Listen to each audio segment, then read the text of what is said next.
Hello, this is the second video with footage from the wild Nuraghes of Sardinia. And the topic today is gonna be what kind of people could have built such massive structures.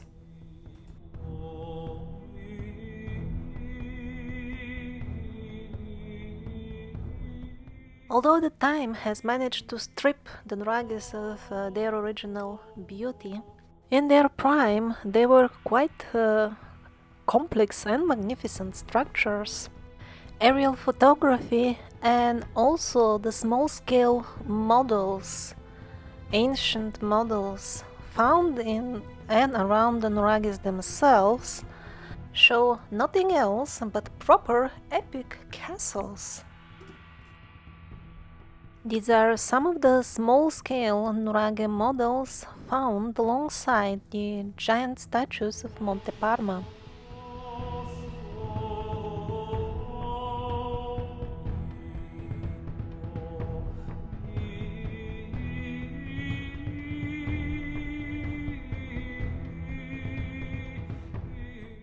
And just a few seconds of interruption before we get to the dragons and the Nuraghes. This is the last painting I completed, the Celtic Tree of Life.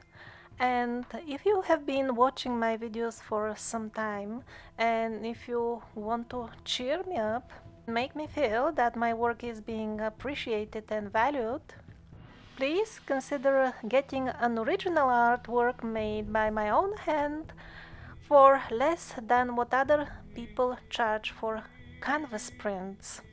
The link is also in the description of this video. So the official historians are telling us that all this was built when the people in Sardinia were just learning how to count and write. How could people who we are told could barely point where their noses carry out such precise projects, elaborate, and build enormous towers out of unbelievably huge stones? And on the top of that, go straight to this complicated castle model without any transition from the time when they were presumably monkeys. And on the top of that, many of the models of the castles that we see amongst the Nuraghes of Sardinia are one-to-one the model that we see, for example, in the rock-cut castles near the Turkish city of Diyarbakir, which was allegedly made at the time when we were really monkeys, or at least almost. To build such castles out of enormous stones, sometimes reaching the height of a 13-storied building, is definitely not a joke, and the official stories don't match. They don't match the expectations of the common sense, they contradict each other as well. And that's why later on in the video I'm gonna make an attempt to present the Nuraghes in a completely different light, taken from the channeled material in the Seth books of Jane Roberts. This is a video on the credibility of the material, but even outside the points about its credibility, the information in those books is an excellent version of the old legends and the story as it is told by the old Vedic literature, put very nicely in modern English language, which is easier for us to understand.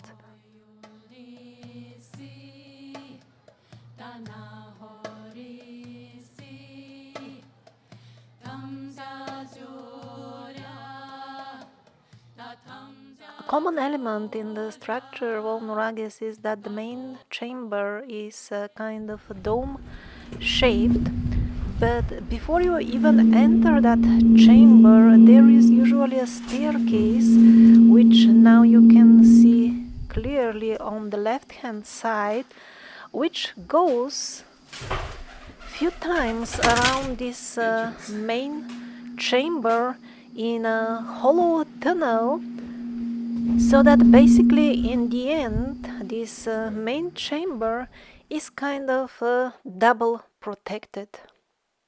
Oddly enough, the builders of the Nuraghes did not see a point making any windows in them, and the entrances are rather uncomfortable, too low. And to put it short, actually we have no clue even for what were the Nuraghes made.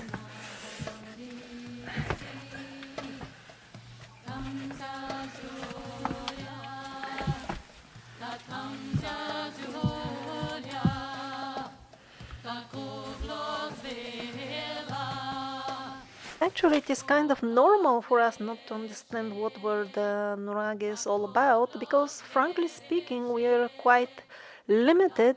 We've got little clue what were the early men actually like.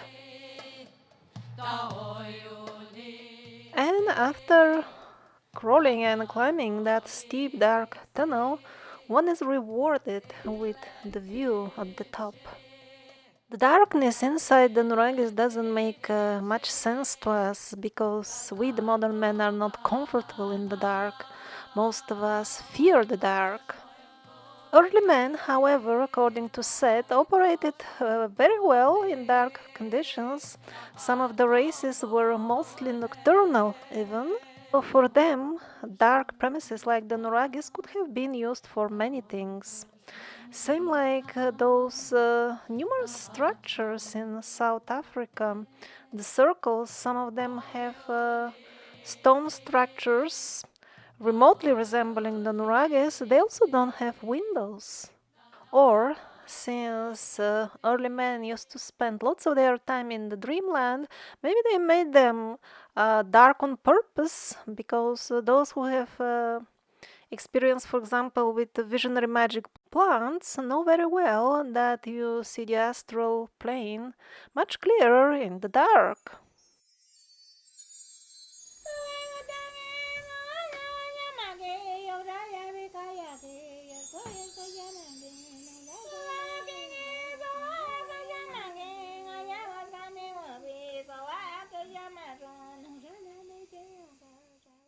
And also these strange sounds. I noticed them first when I started actually working on the videos and reviewing the video material from the expedition. There was nothing audible to human ear when we were there on the spot. And yet the camera seems to be registering something.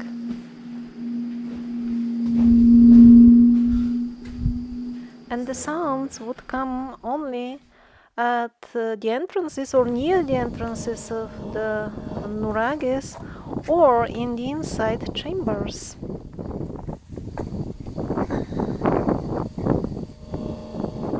This camera did not record anything like this sounds anywhere else. And the waves that it is picking up could be, for example, caused by some sort of resonance generated by the Nuraghe structures, or they could be actually some sort of spells, because magic spells are not something from the fairy non-existing realm. They have a fully material representation in the form of wavelengths, about which you can make your own test at home using the spells that you have at hand, namely your own words. And I'm talking about the famous experiments with the rice. If you put from the same batch of rice into jars, and you talk sweetly to one of the jars and abuse the other, so just observe what kind of a shocking difference there will be in the two jars of rice. Or some people do it with plants. If you take two identical plants and sincerely praise and adore one of them daily and abuse the other one, it won't be long before you will observe the shocking difference yourself. So our daily speech is also kind of incantation, kind of a spell, maybe not as powerful as the shamans of the Nuraghes had. So no wonder those ancient spells could be still around the Nuraghes and could have been caught by the recorder of the camera. Or maybe the explanation is completely different, but definitely I heard it on so many recordings, always at the same spot near the Nuraghe. It is definitely connected with the Nuraghe structures.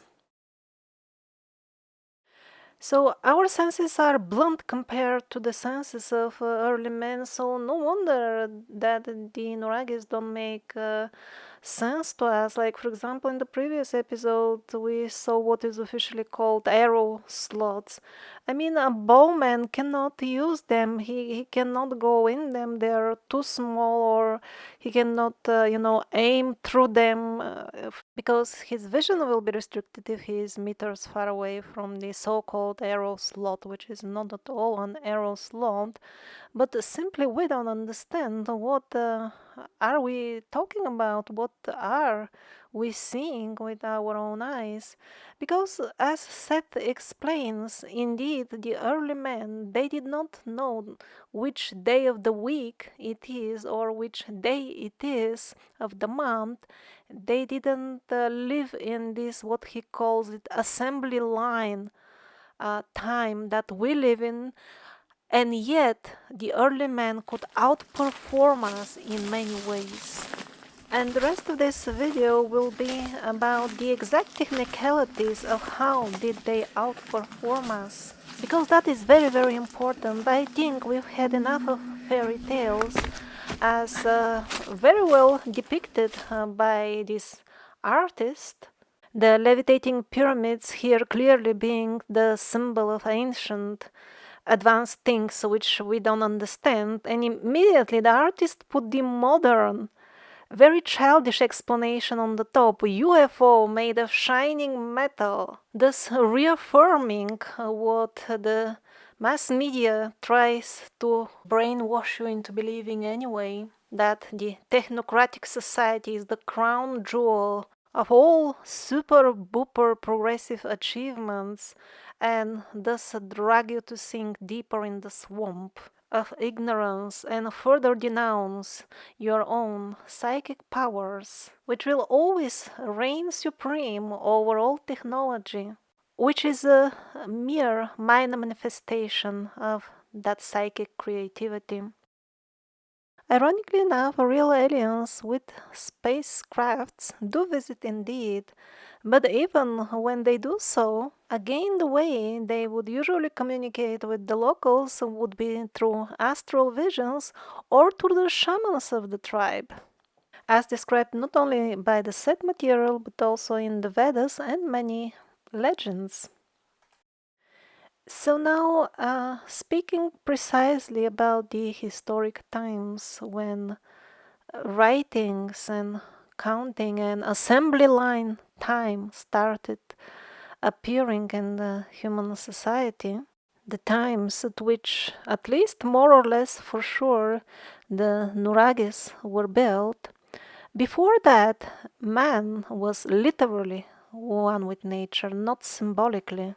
Man did not live a hard life amongst vicious predators, barely gathering his food. Poor fellow. It was completely different. He could, for example, identify and really experience spirits of the storms, spirits of the wild animals, merge his own being with them and experience and perceive all they do and direct them. But as the winds of change came, the need of language arose, and man became less of a dreamer and more immersed in the specifics of space and time. For him, in the dream state, the communication with his fellows and other species was instantaneous. He did not need to utter words, while at the current moment we have reached such a stage that we are shackled by our concepts, rigid concepts of space and time. And those were the times around which the Bible was actually written down, the original Bible. Also, in the sacred Indian Vedic texts, the same thing is mentioned not only once, definitely again and again. They explain that they started writing down the Vedas when people became so limited that they couldn't memorize them anymore just by hearing them once. According to Seth, the Bible consists of blurry memories of the earlier times when man was literally, for all practical purposes, one with the nature spirits. And he also makes this relation with the Atlantis in terms of the code described in the at least original Bible. Interestingly enough, this story somewhat resembles a detailed account of something that sounds very, very similar about how they first arrived from another star and settled in Atlantis. Well, that past life session came from kind of a reliable source, so it might be even true. The early man coped with the physical reality using tools exclusively from what we call dreamland. The dream world was his original learning ground where he got all those tricks with which he could outperform us, as said earlier. All these quotes are from the Seth books of Jane Roberts. In times of drought, he would dream of the location of water. In times of famine, he would dream of the location of food. These are not fantasy books. This is confirmed by practically all the old sources that we have. This is exactly the sort of narrations they have from those times, and that's how it was. The early man could survey the body of land around himself in the dream state. Actually, we still do, and occasionally we even remember our dreams when we wake up. However, we have convinced ourselves that all that is not real and we cannot utilize it because of this belief that we have. In those early times, all species shared their dreams in a way that is now quite unconscious for our modern kind of man. So that in dreams man inquired of the animals as well, long before he learned to follow the animal tracks, for example. Man explored the planet because his dreams told him that the land was there. Early men were not nearly as isolated as we believe now, because in the dream state they communicated their various locations, the symbols of their cultures, and understanding the nature of their arts. This is actually extremely interesting because in the survivors documentary I've shown so many relations between far, far away cultures of relatively simple people, and we're all wondering how did they have all the same symbols and so many matching elements in their culture and arts. And because we are so limited, including me, we would always try to suggest some sort of messengers or some sort of travel. But here, Seth makes it clear that this is not the only option. Here, people would exchange locations, coordinates, the symbols of their cultures, the nature of their arts. All of the inventions that we often think happened quite by chance. The discovery of anything from the first tool to the importance of fire or the coming of the Iron Age or whatever. All these innovations were the result of the inspiration and communication in the dream world. Wow. Early man did not waste time in the trial and error procedures as we take for granted. In dreams, his consciousness operated as a wave. And if that wasn't enough, here it gets even way deeper. Man dreamed his world and then created it, and the units of consciousness first dreamed man and all of the other species that you know. There cannot be any better modern English version of the ancient Vedic texts than this. More along these lines in this video. Actually, recently, ayahuasca was recognized officially by international institutions as a religion, which actually it is not, but anyhow, such a legal status will hopefully bring about soon its wider legalization, which is kind of very slowly taking place already.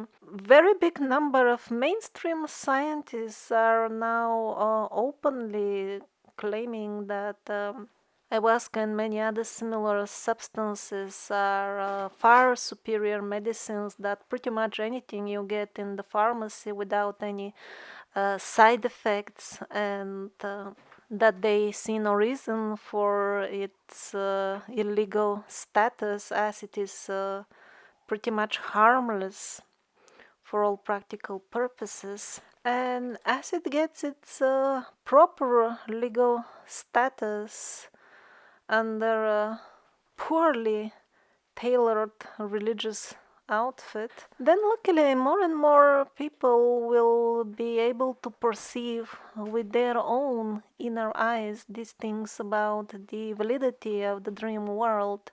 And it's very practical applications in anything, pretty much anything you can imagine, including building very complex from engineering point of view Nuraghes, for example.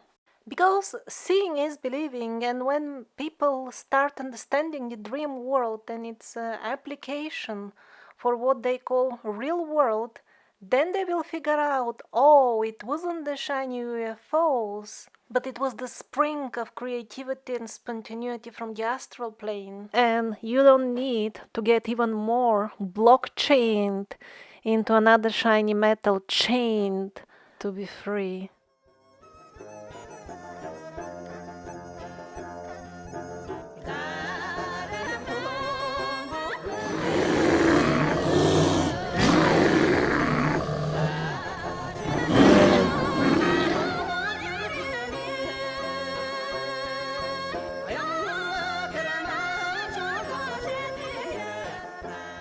And as it is well known, ignorant creatures create myths and fairy tales to explain the reality in a way which will cater to their ignorant state. And that's why the newly divorced from nature man needed a myth about resurrection, in which the story will unfold in such a way that the mortal flesh, the mortal body will resurrect. The man needed such ideas because now the mortal flesh was what he was perceiving as real. And so the very famous myth of the resurrection of Jesus was born, which, as explained a few times by Seth, is not a purely unreal event, but it was a psychic event, since man, after the age of writing started, did not understand properly the characteristics of the world of imagination, or what we call dream world. He started insisting upon turning the myths into historic facts so that they will look real to him. For now he considered the factual world alone as the real one. A man of flesh and blood must then prove beyond all doubt that each and every other human survives death by dying, of course, and then by rising, physically perceived, into heaven. Actually, everybody survives death, but only such a literal-minded species like us would insist upon the physical death of a god-man as proof of the pudding. That was a bunch of spirits and monkeys laughing at us.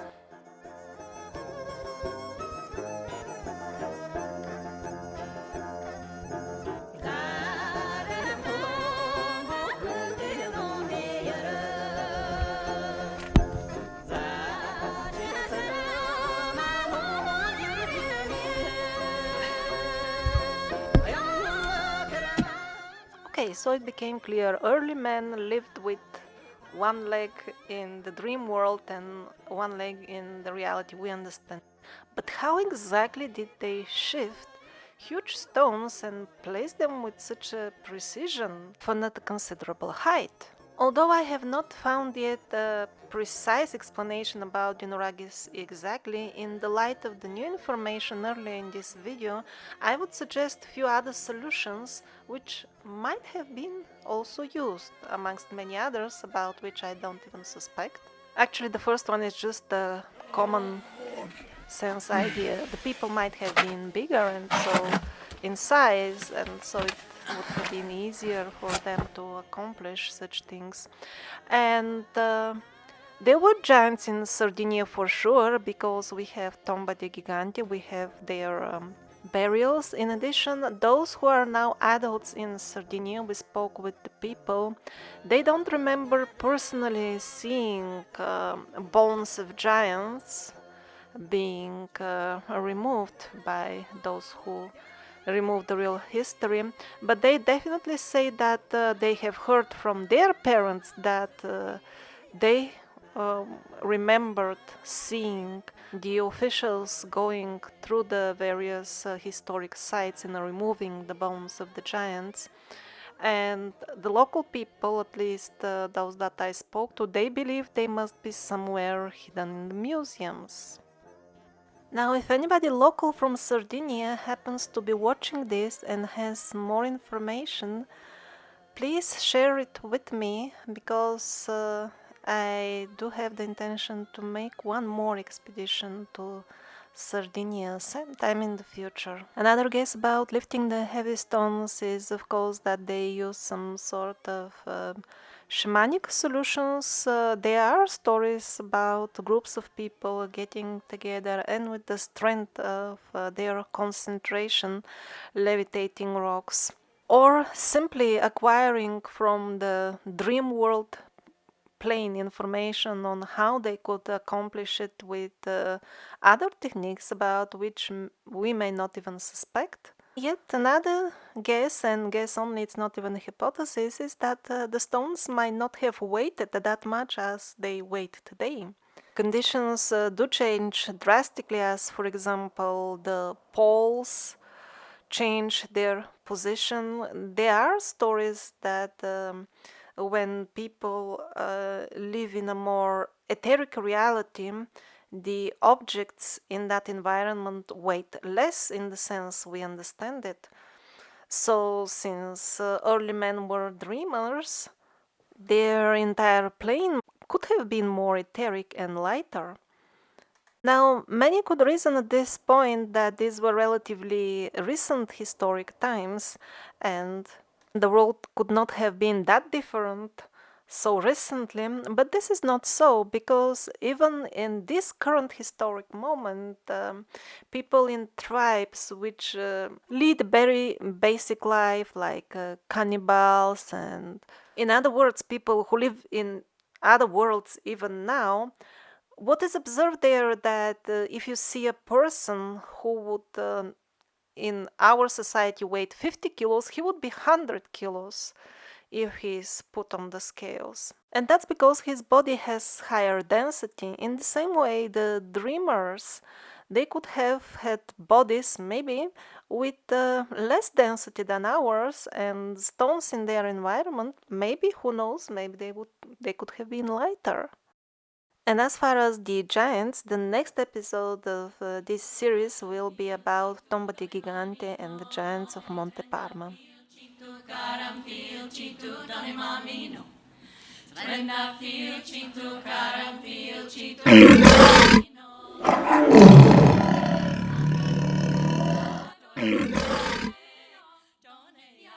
Also, we won't understand the psyche of the early man unless we understand its actual environment as well. For example, he was not surrounded by vicious predators. His life was not a constant struggle to survive, not at all. In the sad books, we find a completely different picture. There was much more cooperation and exchange of love even between the species. much more than we see today, and Seth explains that the animals that we called wild and in their natural environment in the tiny nature reserves, they're quite different from the animals which surrounded the early man, the man who built the Nuraghe castles of Sardinia. The reason for this is that the nature reserves are just small spots. The animals are cornered in very small areas without having a choice and freedom. And the nature is quite different. For example, the death towers, which emanate destructive wavelengths, they have almost worldwide coverage. And although mainly they have been erected to modify the psyche of man, they do affect the animals as well. So the modern animals that we see are different. In addition, animals that the TV tells us are prehistoric and lived only millions of years ago, they actually walked amongst men and cooperated with men, even up to the medieval period, of which there is plentiful evidence in terms of abundant archaeological findings, art with very specific details which could not have been guessed, and numerous absolutely genuine witness accounts. There is a considerable confusion as to the geological ages as they're understood by those who believe the TV. This is a remark from me because, speaking of actual scientific work, large segments of the modern scientific community is openly refuting the stories that we read in the school books and we hear on TV. So even the term modern scientific can mean completely opposite things to different people depending on how much TV and mass media they consume. The so-called modern man with skull structure like ours and so forth existed alongside the creatures now supposed by the TV believers to be his ancestors. أو أين ملثو قدرة موفيو ودينو تكتلة علينا وموريدا عسقو يدبي ملثو فشطو. There were also animal man and man animal civilizations of their own kinds, and there were complete civilizations of modern man existing before the age of writing. هليلو يعمم مالاخي ديش مايو لومورو ديش مايو ديارو كمينا شبحينا لالوه بلليو بيمومو زمرينا وش ميدا بس أبو ثيدا نتلك لويو هو خبلكي قدرينا المضارينا وموريدا ومشمعينا. And when was the end of this magic for our standards world? It wasn't when Christianity more or less wiped paganism again, as the TV is telling us. Actually, early Christianity was definitely paganism itself, the original true teachings of Christ. And after that, Seth tells us that paganism continued to exist well up to the 16th century. So we decided to abandon the magic way to existence some couple of centuries ago. Before that, there were plenty of accounts for even encountering the last tribes of man-animal or animal-man species in Asia and other places. Tribes of dwarves were openly in contact with the villages of the people in Siberia, for example, not so long ago. That was covered in previous videos. In Sardinia, they also have stories that just a couple of centuries ago, the society, the civilization of the fairies had regular contacts with the human villages. Also, the social structure and organization of the early men should be understood properly if we want to start getting the full picture. And Seth describes a much more democratic society than what we have nowadays. And it wasn't at all centered around the gender determined roles as we imagine it to be, as we are told it was. They would not take the gender roles as seriously as modern men do, just because they were constantly aware of their higher nature, of a spirit, and spirits do not have assigned biological genders. Instead of sending cameramen and newspaper people to the farthest corners of the earth, early man sent out aspects of himself to gather the news and to form it into a dream dramas. This is how cure worked in those times. Early man was aware of the fact that no man was injured or sick without that event first being imagined to one extent or another. Therefore, imagined healing was utilized, in which the physical illness was imaginatively cured, and in those days that cure worked. It worked for them, and it can work for some of us even in modern times, because our bodies are not that different from theirs, and also we are those souls. When we try to figure out the history now, we could be attempting to interpret ancient records that we ourselves have written, or we could be digging up roads that we built ourselves. Because the evolution of the souls does not necessarily imply that one gets better and better, more advanced bodies with each and every successive birth. It doesn't work like that. The evidence of which are the numerous verified past life memory cases.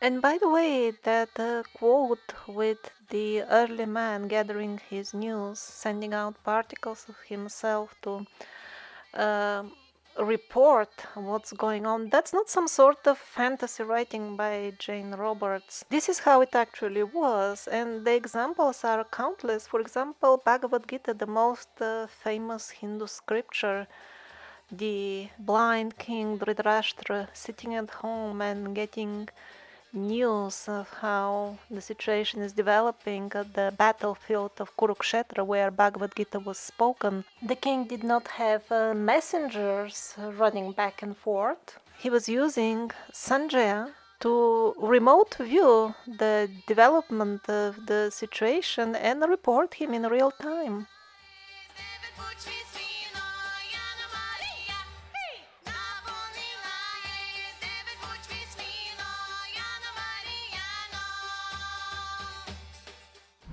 It's that from here one can see other four Nuraghe.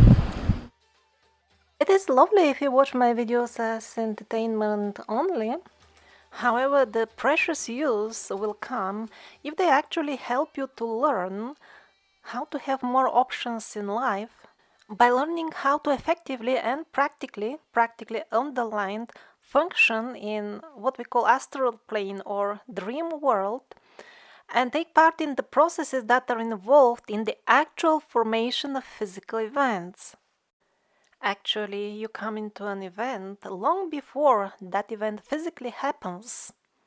At other levels of consciousness, and a good deal of these prior activities takes place in the state of dreaming.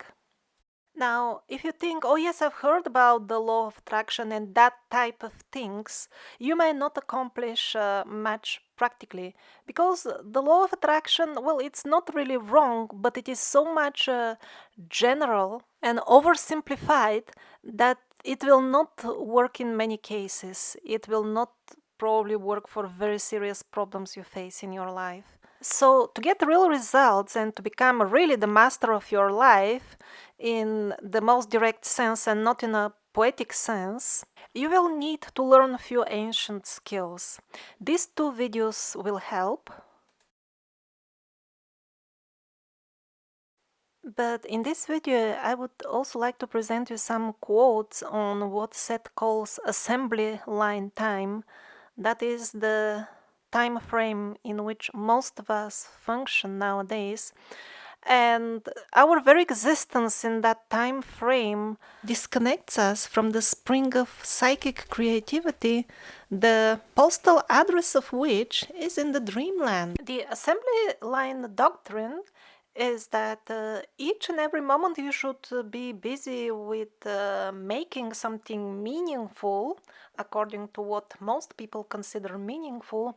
Otherwise, you are kind of a not very smart person because you don't value time. Seth, however, explains that this entire concept was imposed upon us at the time when they decided to trick and organize people into mindlessly repeating useless actions almost compulsively.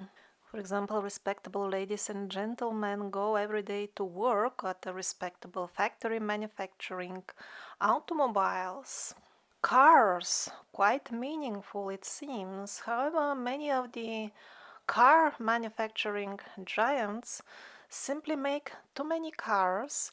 They do not really sell them, and a large amount of them are simply scrapped afterwards, remelted for reusing the metal.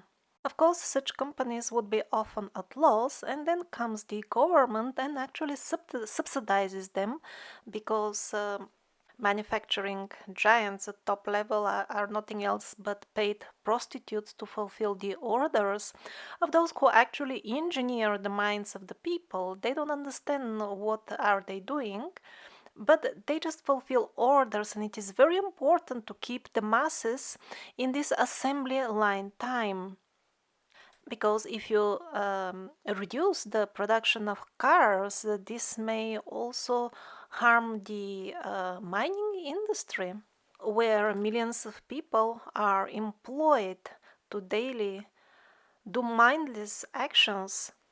For example, mining metal, which would be made into useless non-functional devices in China, which in a few days or maximum few months would end up in the giant garbage piles, which are already creating considerable problems in many areas of the world. Even if it goes on like this, the garbage problem is gonna get very serious. And all this vicious circle can function because of the enthusiasm of the simple people. For example, the workers in this production assembly lines at the giant auto manufacturers, who actually rejoice, oh, the government is subsidizing us so that we don't lose our jobs. Finally, they're doing a little bit good for us. Actually, if the government wanted to help those people, they would give them the money directly so that they can take a bit of rest, go to holiday, and then re-educate themselves to do something meaningful rather than manufacturing junk which is to be recycled later on. Not to even mention that the money of the subsidies to start with was robbed from those very same simple workers. And not to mention that a very, very small fraction of the entire subsidy amount reaches the ordinary people. Most of it is, of course, pocketed by the big fishes on the top. But the masses rejoice this situation and enthusiastically vote for such good and caring politicians, mesmerized by the deep-rooted illusions of assembly time and many others similar to it. Gradually, people were made to forget the other reality and accepted the assembly line time as the only reality. Sadly, because assembly line as such is bound to lead to conflict, dissatisfaction, and frustration, and the proper magical orientation, which is the natural orientation of the human species, is heavily suppressed.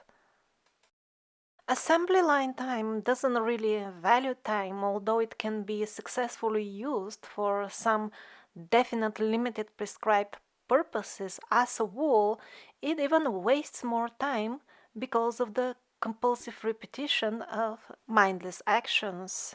We have not been zombified completely yet. We have not been turned into blockchain robots yet. That's why we still have some artists and musicians in the society. It is well known that they are kind of scattered. They are perception of time. That's because you can't be properly creative, not only in terms of arts, but mostly I'm aiming at explaining this inner astral creativity of the events in our life, the spontaneity and creativity on dream plane, which actually shapes the events which will come by chance, so to say, in what people call real life. So the assembly line time paradigm suppresses all creativity, that of the artists and that of those who want to utilize their magical potential in terms of painting or composing the events which are about to come in their lives. And that's why the mass media has made an excellent job convincing most of the people that all those artists and musicians and spiritual people, they're inefficient, they're disorganized, stupid. For example, the famous American show called Friends, one of the female characters, the blonde lady, she was depicted as a spiritual person, whatever that means to them, whatever they want you to believe it means. And that's why the writers of the script of the show often showed her in a situation like a person who cannot put two and two together. Now, the other characters in that show, which were showing much more normal behavior and rational thinking, they were depicted as strictly assembly line time people. So this depicts how the psyche of the viewers of such shows in the entire mass media, which includes a large portion of the alternative media also, unfortunately, is being manipulated without the people who consume it understanding it. They naively think that I can see whatever I like and it will not affect me because I will judge what I accept and what I don't. No, you don't judge when you see too much mainstream media. Because to be able to watch it, to start with, you already need to accept many concepts of which the assembly line is just a small fraction. If you don't accept these axiomic fundamental beliefs, their jokes will not be funny, their entertainment will not be entertaining, dramas will seem silly and pathetic to you, you will not want to watch them. That is the most expensive fee that you have to pay for consuming mass media, to renounce the underlying belief of your forefathers who built the Nuraghe castles and many other wonders in the times when man didn't know what day of the week it is or what date it is because he didn't need to know. So I'm gonna end this video here and go and shoot myself because I think I'm quite useless for any assembly line.